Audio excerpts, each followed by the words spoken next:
Hi, I'm Katie. And I'm Amy, and this is Monumental, a small show about the big things God does in the lives of ordinary people. We're here with Veronica today, who shares how her growing up years were shaped and identified by divorce in her family. Through the divorces, the moves, and the difficult relationships, she reflects on the many ways God protected her. But coming into adulthood and facing marriage and family herself, she's confronted with a new challenge. What should a godly home look like? Hear God's merciful work in Veronica's life. Well, I was born in southern Indiana. I spent most of my life there. When I was born, I had an older half-brother and older half-sister that were my dad's children. And then my sister was born 2 years later, who I've grown up with, my younger sister. Mm-hmm. And my parents were divorced pretty soon, before my sister was even born. So I was not even 2 yet when they divorced.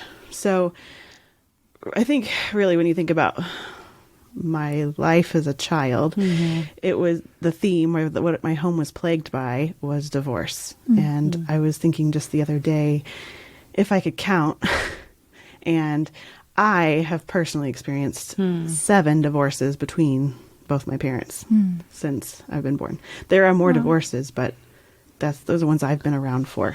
Amazingly, though, those are my only half siblings. Okay, I wondered that, yeah. My dad only ever had children with one other woman, and my mom never had children with anyone else. Okay. So it was a lot of different step-parents. Yeah. And I had random step-siblings here and there, depending on who they were married to. Yeah. Okay. Were your parents, either one of them, Christians or claimed to be Christians? No, there was a period of time. So the other weird thing about my life as a child was that even though my parents divorced when I was 2, they married other people, and then they married each other again when I was 10. So when my mom and dad got remarried the second time, kind of the reason that my mom went for it or believed it would be better was because my dad was claiming to be a Christian, and that he had stopped a lot of the things that were bad in their first marriage. Addictions, mostly, were things that had really been, he'd stopped. Okay. And he was being consistent at going to church, and he was even an usher. That's what they called it in the church. And he was there when the doors were open every time. So that was one little bitty light in my childhood where there was some, influence of the Lord coming into our home. But it was fairly short-lived, probably about the time when I was 10 to 12 to 13, about 2 or 3 years, that our family was consistent. Like there was something going on during that time for sure. And it slowly faded away. By the time I was 14, my family wasn't going to church at all anymore. So how long were your parents married the second time? That time they were married for 10 years-ish. Okay. It was the longest marriage either of them have ever had. So that time. When they got remarried when you were 10, were you pretty excited about that? Or Yeah. I mean, of course, you're a little girl and you're like, my mom and dad are marrying each other. Yeah. Again, this is like a dream come true for a divorced kid. Right. Like in public school, they have these banana split groups or whatever. And I was a part of those. And so it was part of like your identity when you're. Wait, what's a banana split group? It's where like the school counselor pulls a group of kids out and does, I guess, like, I don't know, at the time it just felt like a fun group. I got to leave class and go hang out with these other kids and do fun stuff, but it was like group therapy essentially for divorced kids of divorced families. Oh wow, I didn't know that. Yeah, anyway, so it was just and then obviously the constant, my dad lived states away for a number of those years, and so then I would go spend a whole summer with my dad and be away from my mom for months, and just that being torn all the time between 2 different parents. So I was really excited. I was like, we were going to be a family again. Yeah. How many times was your mom remarried and divorced between remarrying your dad? I lived with my mom all this time. And she got remarried when I was 4, probably-ish, maybe 3. And then they were married until I was 10. So she was only married once in between my dad. Right. The 2 times with my dad. my dad was married twice in that time. Okay. So the first half of that season, of those 8 years or whatever, he was in Indiana and he was married to someone in Columbus still. And that was more like the weekends, every other weekend or whatever. Yeah. And then when I was 7 or 8, he moved to Arkansas Mm-hmm. and ended up marrying someone else. Yeah. Well, can I ask, when do you remember thinking this divorce-ness is a mess? Or do you have a moment when you realized that? I can't say that I do. I think obviously by the time I was, teenager, adult, but Yeah. but when I was younger, it was just my life. It It just was. It Yeah. just was what it was. And I come from a family with generations of divorce. It's not like all my cousins were in homes where they were with their mom and dad, or, Right. like It was normal. it was kind of normal. Yeah. So when my parents got remarried when I was 10, a lot changed, obviously. Yeah. One of the things that was kind of my dad wanted to make sure would happen was that my mom was willing to move to Arkansas, because he really was trying to have better relationships with his other 2 kids, and that's where they were. And he didn't want to leave them. He felt like he had started to build a relationship with them. And so we all moved to Arkansas. So it was like that. Those are the only years I haven't lived in Indiana, were those next 4 years. Okay. So there was a lot of change then. Plus, my dad really was seemingly on track. Mm-hmm. And we went to church all the time, and he did family devotions, and a lot of the things that plague my dad in general in his life really seemed to be put aside for that time. Kind of in that time, I guess it was actually before we, moved to Arkansas. I was down there, I think the summer before, or maybe the summer before that. And my grandma, which is his mom, shared the gospel with me. And I remember it being so strange. Like the words born again. What do you mean? Like, like Nicodemus's question, like I could really identify, like how can a person be born again? I didn't grow up with that language. Yeah. So, but the interesting thing is, I don't even know if my grandma was a Christian.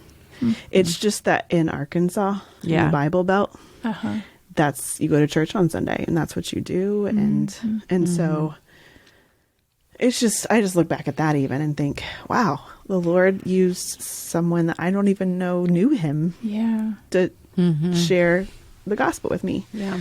I think it really did start this process of me, learning to live for the Lord. But clearly my understanding was quite limited, not only because of the fact that I was only 8, Right. but also because this was the first time I'd ever heard anything about this. It was the planting seeds. Yeah. Yeah. But I can't deny that when I look back at my life and I see a clear difference from that point forward, and it was long and slow and painful, and I certainly didn't have it. I didn't understand a lot from that point, but I can see where the Lord just over and over kept kind of plucking me out of these situations that were dangerous, or that I could have really fallen hard into things that I maybe never would have come out of, So can you give us some examples? What were some of these scenarios? So one of the things I definitely, the reason why I brought up moving to Arkansas was because, I lived there from the time I was 10 till the time I was 14, which are real hard years for anybody. Oh, yeah. But this is the one time in my life where I'm not really with people that are culturally the same as me. I didn't grow up in this culture. And it was very rural. I mean, it was Prairie County. Like, it was like, that was where we lived. There was nothing for miles and miles. A lot of the things there's a lot of drug use. There's a lot of problems. I mean, it's not things that aren't other places, but by the time that last year that we lived in Arkansas, there were a lot of other kids that I was getting in friendships with that were very dangerous and in these ways, they were experimenting with drugs, or they were experimenting with, they were becoming teenagers, and teenagers are exploring sexuality and things like that. So all of that was just coming alive in all of my friends in this rural community where all that's normal, even for adults. The thing that I remember most is I was asked to go to like a sleepover with a friend. I was probably 13, and this girl's lives with her grandmother. We were staying with her grandmother that night, and her grandmother basically went out to a bar and was out all night. So we were in this house by ourselves. Yeah. And she thinks it's a good idea to call up a group of high school boys and invite them over. And so she does. That's what she does. She actually does it. And I was terrified. Yeah. But I also, at that age and in that situation, was like, You don't want to go against the flow. right. Like, okay. Yeah. So they had been drinking, these high school boys. She ends up telling them exactly where we are, and they come, and thankfully she chickened out. And when they got there, we had turned off all the lights and locked up all the doors and hid in the bathtub. Good. Yeah. But again, it was So just that's like, a way you can see, like, okay, God protected me from. So even in that Yes. situation, Yeah. another story, I had a friend who I would probably say at the time she was my best friend, but my aunt, who's a mainstay in that community, like she knows, and she's old. She just knows. She knows everything and everybody and everything that's going on. Yeah. She told my parents that her dad was heavily into drugs, and that my parents should not let me go over there and spend any time over at their house. Right. And sure enough, I don't know, 5 years ago, I found her on Facebook, and she had been in prison for drug use, for being a part of like this drug band of people. But she was my best friend. Yeah. Mm-hmm. And someone that I spent a And lot you of spent a time lot with. of time at that house. Yeah. Yeah. And just that relationship was horrible. Yeah. I look back now and I'm just like, why did I even let her treat me the way that she did? Or why did I even engage in that relationship? Yeah. But that was kind of the caliber of relationships at that age and that That's all place. there was. Mm-hmm. Yeah. But all of that was happening in that last year that I was in Arkansas Okay. Yeah. before I moved away. So you moved away though because your parents divorced? No. Or okay. So they're married 10 years. So this is like, Right. so that the reason why they moved away was that my dad decided at some point in this 4 years that he wanted to go back to school. And so that happened pretty soon after they got married. So he went back to school and he got an associate's degree in physical therapy. And so then whenever he went to find a job, there was a job in Indiana. So that was the one move that we made when I was a child that wasn't because of divorce.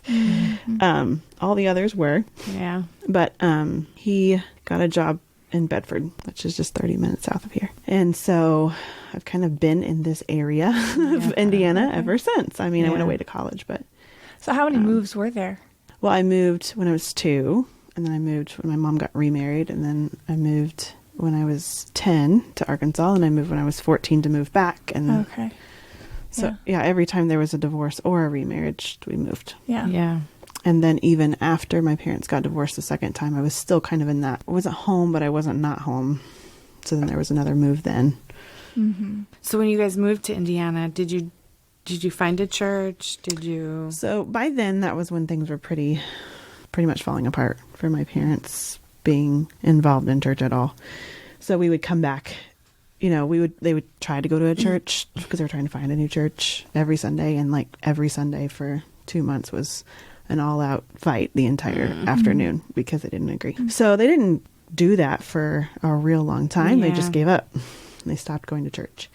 But one of the things that's was very kind, again, the Lord did in that time was that I was able to find a family who would take me to church. I mean, I was only 14. I couldn't drive. But I remember when I moved back to Indiana, I did recognize that I was in a dangerous place where we just came from and that I wanted to have this fresh start and I wanted to use it for the glory of the Lord.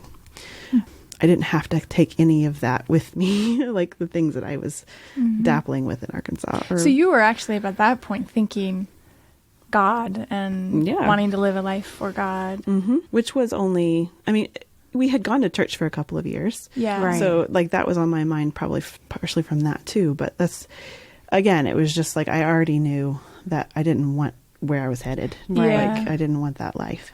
It really were seeds that had been planted and that the birds and the wind did not come and steal away. Yeah, which is amazing. Because they could have. It makes no sense why. Yeah. It makes no sense why I'm a Christian. Ground that didn't seem very fertile. Right. If you just go by rationality, Yeah. like there's nothing that makes sense about it, really. Yeah.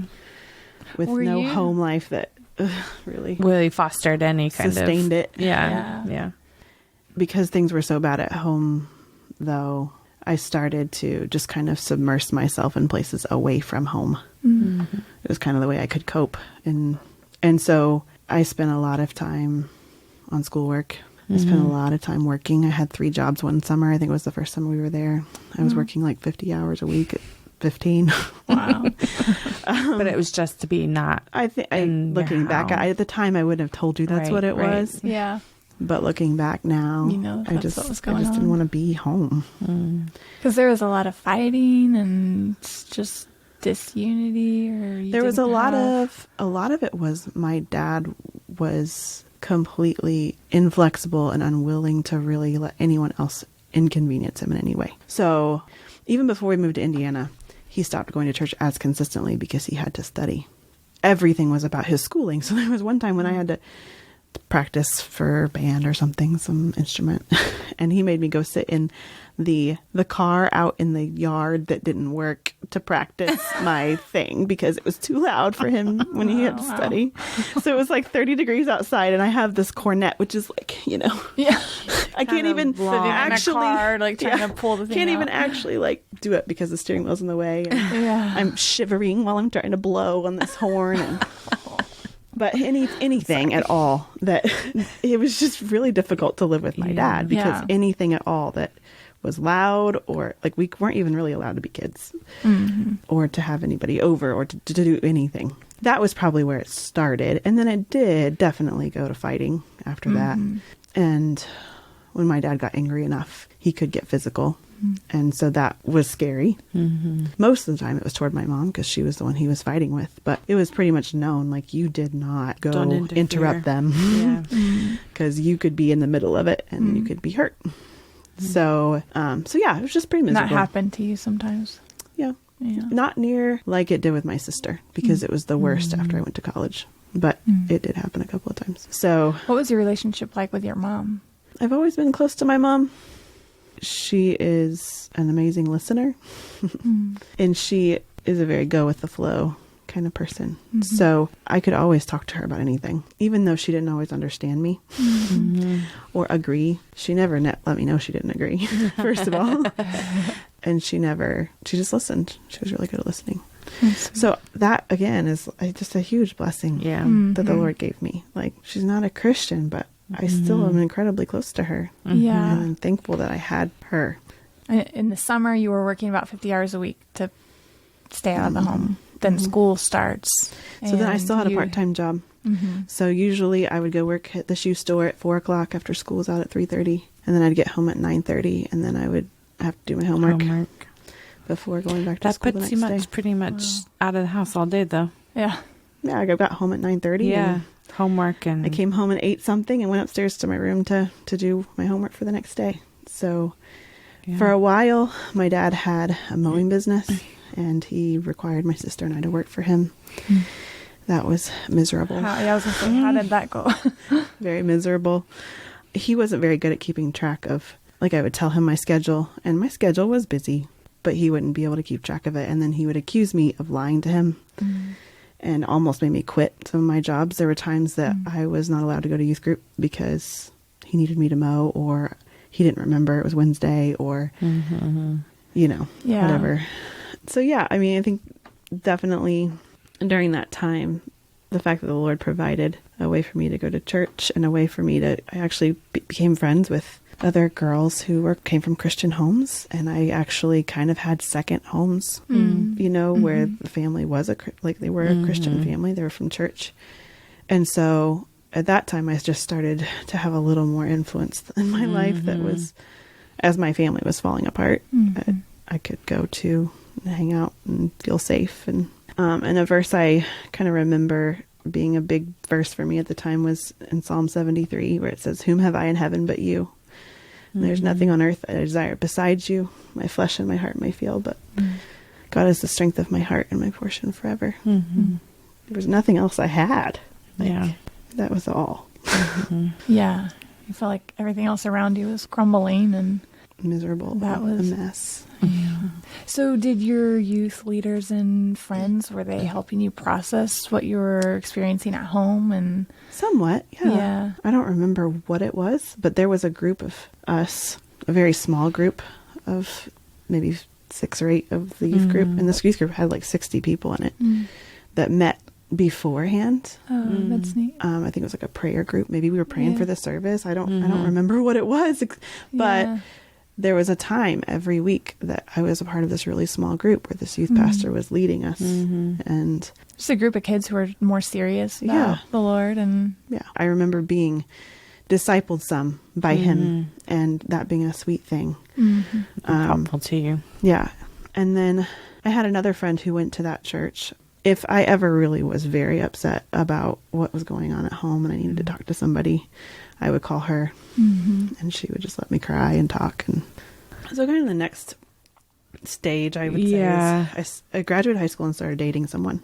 At this point, toward the end of high school, I was definitely just trying to find my identity in Christ. I knew that I was a Christian, but I wanted to know more about what that meant. And I hadn't really found a good source for that. So there was a lot of father hunger in me. And I just need somebody to tell me what I believe, somebody to tell me who I am. I know what direction I'm going, but I don't quite know what steps to take to get there. And so I had applied to 7 different Christian colleges. And I think it was just an indicator that somewhere that either are Christian people that I can talk to Can help me find my way through life. Yeah. But it was definitely father hunger. And so this young man that I met was Reformed, and he was going to head off to Louisville for Boyce College, which is the undergrad for the Southern Seminary there. And he wanted to be a pastor. And so obviously, so you're like, okay, well, I clung to that.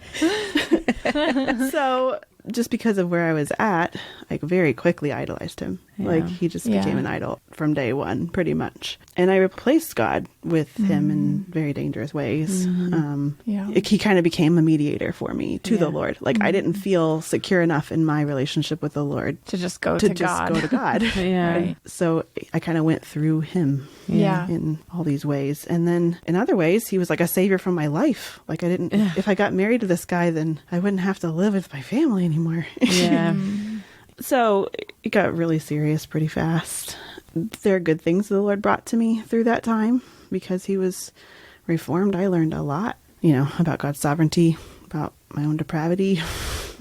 But we got engaged about 2 years after we started dating. And that winter, when we were supposed to get married in January, it was like the week before Christmas, he called off the wedding. And it was only 2.5 weeks before we were supposed to get married. So the Lord just yanked that idol right out of my hand. And it was quite shocking and very difficult. How did that impact you? Well, I definitely very quickly saw it as the Lord's discipline. And I started to look. You did recognize that he was an idol you had made. I think it was like around when we broke up that I was like, yeah, I think this is the Lord. This is the Lord trying to get my attention, that he is God and he's the one I should worship. And yet the Lord kept me from anger or resentment or bitterness, which again, I just have thanked God for it all along that I never was tempted toward that, which would be very easy. And I think the verse I just went to over and over and over again during that time was, the Lord disciplines those whom he loves. And so I just felt the Lord's love for me and pulling me out of that situation, knowing that this is in some ways proof that I'm his daughter, that he didn't just let me go into that, he pulled me back. In the midst of that summer, I had decided to stop my college career. I had gone for 2 years, something like that. And at the end of that semester, I was just going to come home and I was going to figure something else out because our relationship was serious enough that I didn't. Plus, I was having a lot of medical issues. That was another thing that was going on that year. And a lot of it was anxiety and stress. And so I couldn't really continue either anyway, just because of all of that. And So when we broke up, I was living with my parents. I wasn't going to go back to school. Didn't have a Right. plan to. So everything that I had been working toward for the last 3 years Just was gone for the purpose of then being able to get married. right. And so I do remember that first few months. I was working full time. I had a job. I got a job. Of course. Of course you did. But just, I would go to work and then I would come home, and in the evenings I would just lay in my bed and cry for hours and just be like, what is the point of my life? Like, everything that I was working for is gone, and I'm laying here in my parents' house in my old bedroom that I haven't, like been at for years. And so even just figuring out how to pick up the pieces in some way and figure out what the future held, even in a real practical sense. Yeah. Like, am I just going to keep working where I'm working? Am I going to try to go back to school? Am I going to just finish my degree here? Am I going to... What's next? What's next? Yeah, right. So I don't think I necessarily wallowed and I'm never going to find anybody, but it was definitely Now what? back to that identity crisis that he solved for me, that he no longer was there to. So, but that was really good for me because that's exactly where you were looking for your identity and all these other things. Exactly. So it was the Lord's kindness again. Yeah. And, that next stage of life was just singleness and college and career. So you did end up going back to college. So I went back to Grace in the fall. So from January to August, I worked full time, and that's when I really got plugged into this church because we had started, he started going to this church the fall before. So I barely knew anybody when all this happened. Right. Yeah. But that's part of what kept me here too. I didn't hardly know anybody, but the love of the people here is so strong and so sweet. I had never seen anything like that, even in the churches I'd been in. And I was in a very vulnerable place and needed God's community. Yeah. But even, when I was getting close to people, it was just in serving families and being helpful with babysitting or whatever. So I guess I was like 21 whenever all of that happened, where the wedding was cut off. And then I was single probably for 5 years after that. And so that 5 years was kind of like a fire hydrant, just of growth. It was the first time I was really finding my identity truly in Christ and growing in healthy relationships, not being a lone ranger either, right? But figuring out how to be a part of a family of God in the church. Yeah, and probably the work you were doing with helping families with childcare and things like that, it was giving you the opportunity to see lots of stable Christian families and how healthy marriages interacted with one another and how they raised their children and things like that. Yeah. And then, that was the Bloomington aspect. And then there was also the aspect of it being at Grace and just talking to like all my friends up there were Christians and were in many cases, almost all of them, not first generation Christians. So learning things just from their years of wisdom or not necessarily their years of wisdom, but the things shoulders that they passed stand down. on. That had been passed down. So I obviously another theme of that part of my life was just like learning to be content with wherever I was and realizing that God had me in his hand. I wasn't falling through the cracks. He knew I was single. He knew what I needed. And I needed what I had. I needed to be single and I needed to have this time. I mean, I can't imagine if I hadn't had those 5 years of just being able to be single and soak in all of the things that the Lord gave me during that time. Yeah, and actually grow in your relationship with God. Because if I had jumped into another relationship right away, it probably wouldn't have been any different than the first one. But I just grew in my ability to process things that had happened in my life. So I was able to heal from past hurts that I had never even processed before. Like one thing that came out pretty early on was one of my friends said, when you talk about your family, you're just so cold. And it kind of broadsided me, like, what do you mean? And she was like, you don't have any emotion about it. And so even just softening and being able to feel how hard it was or how much it hurt so that I could look to the Lord for forgiveness and for healing and things like that. So there's a softening that happened during that time too. And it was neat to hear you say, I felt God's love. You know, I knew it was a discipline of God, and I felt his love in that, you know, that's... Yeah, like when what I had to go off of for what a father is was not that at all. Yeah. And so realizing that This is what a good that father love and is. discipline go together. Yeah. Yeah. You know, it took a while to even... Yeah. That was a big deal. Yeah. Really, to even be able to see that. Yeah. You weren't taught that. You weren't modeled it. Yeah. All your experience of fatherhood is nothing like that. Yeah. So yeah, he was very kind. So then, but you did meet somebody. I did. So then the man I ended up marrying moved to Bloomington to be a part of our church's pastor's college. And so it wasn't long. He wasn't here very long. And he started to pursue me. And I was really nervous at first. And I think a lot of the beginning of our relationship was really tense because I was really fearful. You know, I had processed enough of my past and my history to know statistics aren't on my side here. Like, I come from a family not of just of divorce, but a family of Multiple divorces. like divorce is what identifies my family as what it is. Yeah. And I was also fearful because the only other relationship I'd ever been in ended in a lot of pain. Yeah. So I just started that relationship very self-protective. So I gave him a hard time. He had to work pretty hard. So we did break up in the middle because I just couldn't get over this fear that I had, and I didn't want to continue to move forward with all of that going on. And so I still remember during the time that we were broken up, me just really processing through my fears.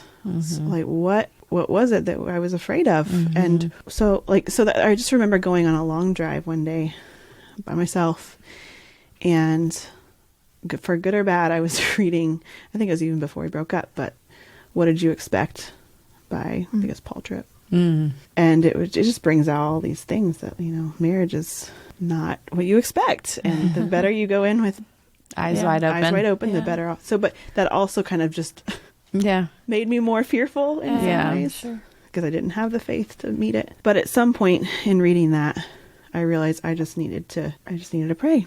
And so I went on this long drive. I don't think it was for that purpose, but it ended up happening that where I literally just pulled out every fear I had.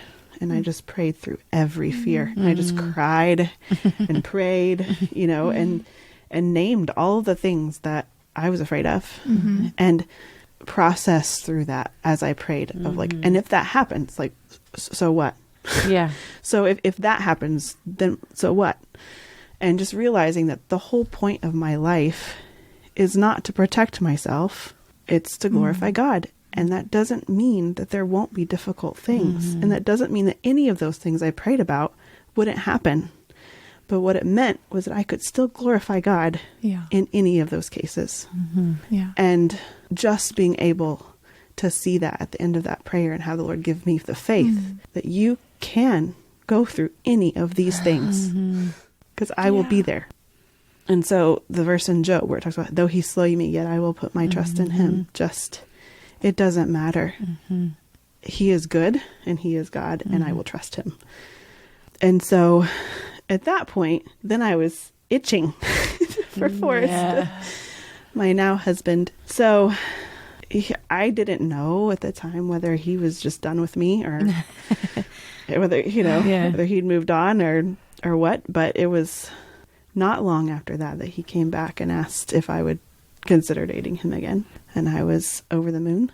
And 9 months later, we were married. And I was so excited by the end that there was like a week before he proposed that I couldn't sleep because I was just like, when is he going to propose? So that's so neat. I think such a different. it's just so amazing different. that the Lord gave me such faith to battle such great fear that I had. And it was just so opposite of my first relationship where I had, like, that's all I wanted. I wanted to throw myself into that relationship. Right. And the Lord was like, nope. And he yanked me out where this one was like, I don't think I want this actually. And then the Lord's like, no, this is good for you. Like, Yeah. you can have faith in me and it will be good for you. So Forrest also came from a divorced home. Did that Scare you? fear for you? Or for both of you? I think I knew, that was part of my fear at the beginning, was I knew that statistics weren't on our side. And God doesn't operate on statistics. No, he And doesn't. I think that really is kind of the theme of my story is if you look at anything in my life, statistics wise, or through the eyes of men or the world, none of it makes sense. Yeah, you were shouldn't- saying at the beginning, shouldn't be it there. doesn't make any sense that Yeah, I'm a it just- Christian. there's none of it makes sense. And so just looking at all the blessings I have now and really in awe and Yeah. of, whoa, like I shouldn't be here. I shouldn't have all these blessings. There's no explanation for it except for God's goodness to me. As you guys got married, though, and started to, both of you coming from divorced families and trying to put a Christian family together, what was that like? Yeah, it was rough to start, for sure. I don't think either of us really knew what a godly marriage looked like, even though the Lord was kind and he'd shown us examples. But then it's you, and Yeah. you have to be godly to have a godly marriage. Yeah. And so for me, especially the first year or two, there were a lot of bumps, and it was just the Lord trying to show me what it's like for two redeemed sinners to try to do life together. Yeah. And learning to delight in a marriage that glorifies him instead of fulfilling all my desires. And knowing how to fight humbly and with deference. And, that those little practical things that you never think about until you are married. And no, I really have never seen another couple fight Yeah. who's godly. Yeah. But you fight. But how? Yeah. Right. Yeah. So, there's lots of little things like that looked really ugly at first. And on top of all of that, I worked in a job. So I went to school for education and I was a teacher, and there was certainly a sense of me doing something to really save the children of Monroe County, or, I had kind of this A hero mentality. complex. Yeah.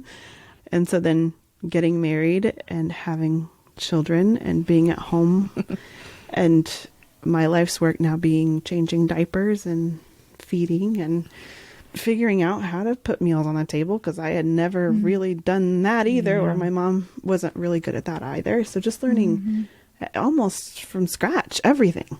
And I had always been really good at what I'd done. And now I was terrible at everything. Lots of opportunities to see my sin and my pride. So you and Forrest have been married for how long now? It'll be 10 years in March. And what kinds of things do you and Forrest do together now? 10 years down the road now, you've learned a lot. Well, one thing that we certainly love to do and feel led to do is to mentor younger ladies, Forrest younger men. That desire kind of started in me whenever I was still single, just realizing that that's a call that we have to teach younger women. I think because God had given me so many good mentors over the years, it was just important to me that mentorship was important. You share what you had learned. And, discipleship's important. Right. That's one thing God uses to grow people. So that was already something that was on my mind when I got married. And then as we did get married, then Forrest shared that same vision from discipleship and mentorship of younger men. And it's been really sweet to see him grow in that as we've been married longer, and to be able to be a part of that together. Even. Share that vision together, yeah. One of the biggest verses that seems to just characterize everything is Ephesians 3:20. Now to him who is able to do far more abundantly than all that we ask or think, according to the power at work within us, to him be the glory in the church and in Christ Jesus throughout all generations, forever and ever. Amen.